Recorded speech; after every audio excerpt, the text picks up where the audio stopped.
Welcome to ma'am की class, जहां होती है टीचिंग इजी और इंटरेस्टिंग। अभी तक हमारे चैनल को सब्सक्राइब नहीं किया तो सब्सक्राइब कर लें और बेल आइकन प्रेस कर लें ताकि हमारी सारी इजी पढ़ाई आपके पास सबसे पहले पहुंचे। अरे चलो, मैम क्लास में आ गई। वेलकम टू मैम की क्लास। मैं हूं सत्या और आज मैं बात करने वाली हूं 2-4 ऐसे ट्रिक्स जिनके द्वारा आप अपने बच्चे को अगर पढ़ाएंगे तो उनका मन तो पढ़ाई में लगेगा ही, उनका ब्रेन शार्प भी होगा और वो खेल खेल में सारी चीज़ों को सीखेंगे। आप बच्चों से परेशान हो जाते हैं जब वो कहते रहो कि ये याद कर लो, वो याद कर लो, वो नहीं करते और इसमें क्या होता है कि आप समझ नहीं पाते कि आखिर उनका इंटरेस्ट पढ़ाई में बढ़ाया कैसे जाए। कुछ ट्रिक्स ये हैं जो मेरे खुद के आजमाए हुए हैं, मैंने अपने बेटे पे आजमाया है और मैंने देखा है कि उसकी लर्निंग का जो स्पीड है वो 2 गुना बढ़ गया है और मुझे ऐसा लगा कि इन सारे ट्रिक्स को जो मैं करती हूँ मुझे आपसे शेयर करना चाहिए। ये काफ़ी पेरेंट्स की दिक्कत होती है कि बच्चे अट्रैक्ट नहीं हो पाते लर्निंग के स्टडी के लिए, लर्निंग के लिए। तो ये कुछ ट्रिक्स मैं जो आपसे शेयर कर रही हूँ इन्हें आप कर सकते हैं और ये देख सकते हैं कि बच्चा उस लर्निंग को, उस स्टडी को कितना मतलब गेम लाइक अ गेम और खेल खेल में ही वो सारी चीज़ें समझ जाता है, सीख जाता है। तो लेट्स स्टार्ट। सबसे पहले मैं आपसे डिस्कस करूंगी फॉर्मेशन ऑफ वर्ड्स। इस तरीके के जो वर्क होते हैं स्कूल के बुक में भी होते हैं, फॉर्मेशन ऑफ वर्ड्स, तो इसे हम ईज़िली बच्चों को कैसे सिखा सकते हैं। तो इस तरह के जो वर्क्स होते हैं, इस तरह की जो लर्निंग होती है, ये मैंने जैसे फॉर्मेशन वर्ड का करना है, एक वर्ड है कंप्यूटर, दूसरा है टीचर। तो इसको मैंने क्या किया है, एक कार्ड पे अलग से लिख लिया है। ये वुडन कार्ड है, बच्चे के मैंने टॉयज़ बॉक्स से ही निकाला था, काफ़ी पुराने हो गए थे, इससे वो खेलता था। तो इन कार्ड्स पे आप हो सके तो किसी टफ मटेरियल पे भी लिख सकते हैं, जैसे या तो फिर वाइट पेज है इस पर भी लिख सकते हैं। तो इस तरीके से करके मैंने लिख दिया। उसके बाद मैंने कहा ये एक वर्ड है कंप्यूटर, इससे आप और भी वर्ड बनाइए। तो वो इन्हीं अल्फ़ाबेट्स को इधर से उधर करके एक वर्ड क्या कई वर्ड बनाते हैं बच्चे और इनसे उनका माइंड भी शार्प होता है। जैसे कि COM, यहाँ पे E लगा दो तो कम बन गया, ये R हटा दिए पुट बन गया, यहीं पे 2 वर्ड्स आपके सामने बन गए हैं। इसी तरह से भी और भी वर्ड बना सकते हैं वो, जैसे कि MORE मोर बन गया, है ना। तो इस तरीके से कई वर्ड्स बना सकते हैं बच्चे। रोप, इसका रोप भी बना सकते हैं, जैसे ROPE रोप। तो बच्चों को ये क्या है कि आप जब कार्ड्स को इधर से उधर अल्फ़ाबेट्स के कार्ड्स को करते हैं तो बच्चों का इसमें इंटरेस्ट जगता है, वो इसको करना चाहेंगे और इस तरीके से क्या होता है, वो वर्ड को भी बार बार लर्न करेंगे कि इससे कौन सा वर्ड बनेगा। इसी तरह जैसे टीचर है तो इसमें से एक वर्ड है, जैसे T बन गया, ये सारी चीज़ें हटा दो। चेयर बन गया, E लगा दीजिए, बाकी हटा दीजिए, तो ये चेयर बन गया।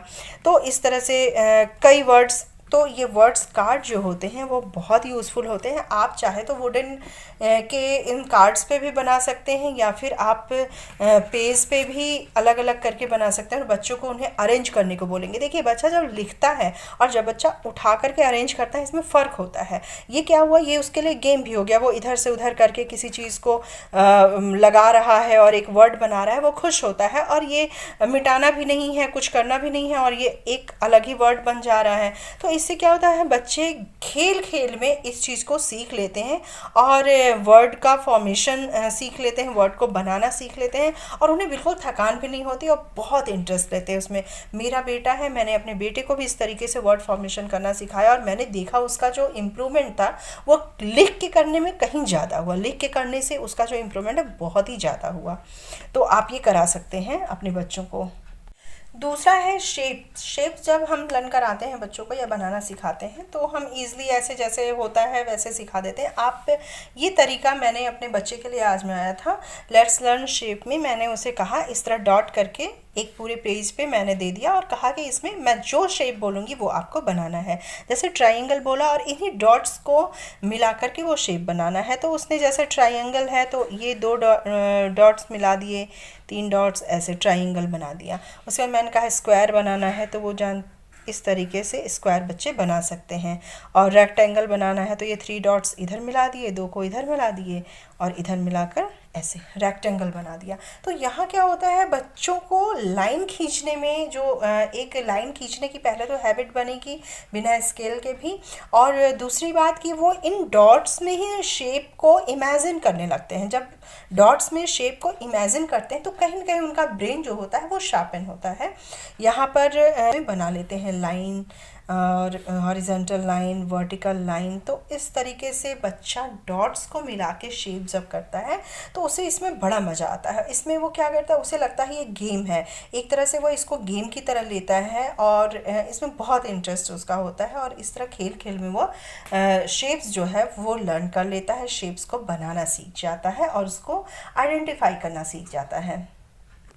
एक और तरीका मैं आपके सामने रखना चाहूँगी, जैसे कि ये ऑपोजिट मीनिंग का अगर हमें लर्न कराना है बच्चों से, तो जैसे ट्रायंगल मैंने एक बनाया है और उसके ठीक ऑपोजिट साइड से ट्रायंगल बनाया है, दोनों हैं तो ट्रायंगल लेकिन ऑपोजिट हैं। तो बच्चे के माइंड में एक तो ये चीज़ है कि ये दोनों उल्टे हैं, ये इससे उल्टा है, ये इससे उल्टा है, तो ऑपोजिट तो उनके माइंड में ये देखते ही सेट हो जाता है। उसके बाद इसमें मैंने कलरफुल पहले इसे किया है ताकि अट्रैक्ट हों बच्चे इसे याद करने में। उसके बाद दूसरी चीज़, पहले में वीक लिखा है, दूसरे में स्ट्रॉन्ग, दोनों ऑपोजिट वर्ड हैं, वेट ड्राई दोनों ऑपोजिट वर्ड हैं। तो इनको क्या किया है, शेप्स जो है वो उनको उल्टा करके अगर आप इस तरह से प्रेजेंट करेंगे और बच्चे के सामने या तो उनके टेबल पे, स्टडी टेबल के पास लगा देंगे, तो इससे बच्चा क्या होता है, देखकर रात दिन देखता है और इससे सीख जाता है और सीखने के लिए वो अट्रैक्ट होता है। इस सबसे पहले तो बच्चे को बैठाना और अट्रैक्ट करना सबसे बड़ा काम होता है, जो कि बच्चों के साथ करने में बहुत ही ज़्यादा फसीहत होती है। भाई मेरे साथ तो बहुत ही होती है। मेरा बच्चा अगर कोई चीज़ सिंपली लिखा हो तो वो उतने अच्छे से लर्न नहीं करता जितना मैं कलरफुल और इस तरह से करके उसे वर्कशीट देती हूँ। तो ये आप बच्चे के स्टडी टेबल के सामने भी लगा सकते हैं। इससे बच्चे क्या होते हैं, देख कर ही इसमें सीख जाते हैं और उन्हें समझ में आ जाता है कि हाँ ये ऑपोजिट वर्ड है, ये ठीक इसके उल्टे शेप में बना हुआ है। तो इस तरीके से भी आप बच्चे को इन चीज़ों को सिखा सकते हैं।